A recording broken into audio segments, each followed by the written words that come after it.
Правительство Ингушетии решило провести обучение для предпринимателей республики, сообщил инициатор идеи бизнес-омбудсмен Зелимхан Зауров. Программа начнется в сентябре на базе Ингушского госуниверситета. Заявки принимаются уже сейчас. Планируется набрать до 50 человек. Выпускники получат сертификаты. После прохождения программы бизнесмены смогут грамотно управлять финансами, научатся снижать риски и повышать устойчивость предприятий.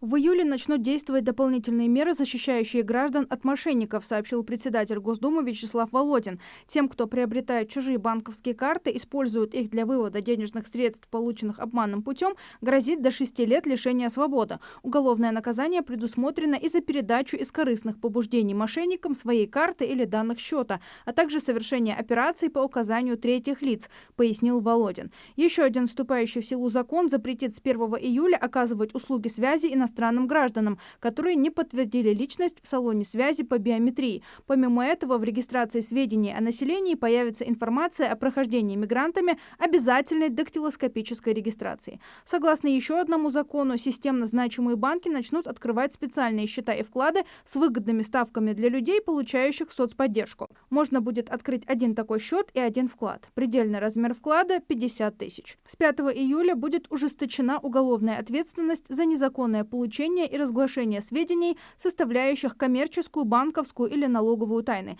Также с 5 июля со 100 до 200 тысяч будет увеличена максимальная сумма возмещения по Европротоколу в рамках ОСАГО при разногласиях между участниками аварии.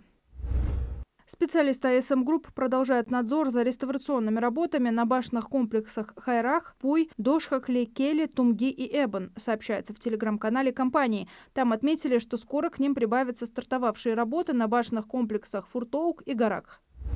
Согласно законопроекту Минфина, с сентября в России вырастет ряд транспортных госпошлин. Документ уже согласован с профильными ведомствами. Сбор за получение водительских прав увеличится вдвое. За удостоверение старого образца нужно будет заплатить 4000 рублей, за новое – 6000, за международные права – 3200 рублей. Получение паспорта транспортного средства станет в 1,5 раза дороже – 1200 рублей, а внесение изменений в документ будет стоить 525 рублей. Подорожает и госпошлина за свидетельство о регистрации транспортного средства на бумажном виде, 1500 рублей, на пластиковом – 4500. Госпошлина за выдачу госномеров на автомобиле также повысится до 3000 рублей.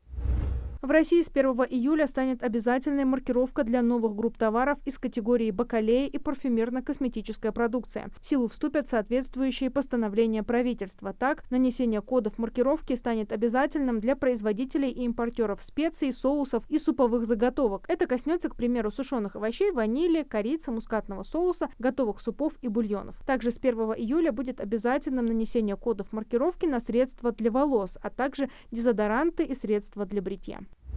Величину индивидуального пенсионного коэффициента, необходимого родителям детей-инвалидов для получения пенсии, предложили снизить с 30 до 20 баллов. Такой законопроект внесли в Госдуму. Сейчас для назначения пенсии по старости россиянам необходимы 15-летний страховой стаж и индивидуальный пенсионный коэффициент в размере не менее 30. Чтобы получить один пенсионный балл, нужно ежемесячно зарабатывать 22 990 рублей. При этом минимальный размер заработной платы в нынешнем году составляет 22 440 рублей. Таким образом, если сотрудник получал МРОТ и отработал всего 15 лет, накопить 30-бальный пенсионный коэффициент он не сможет, пояснили авторы инициативы.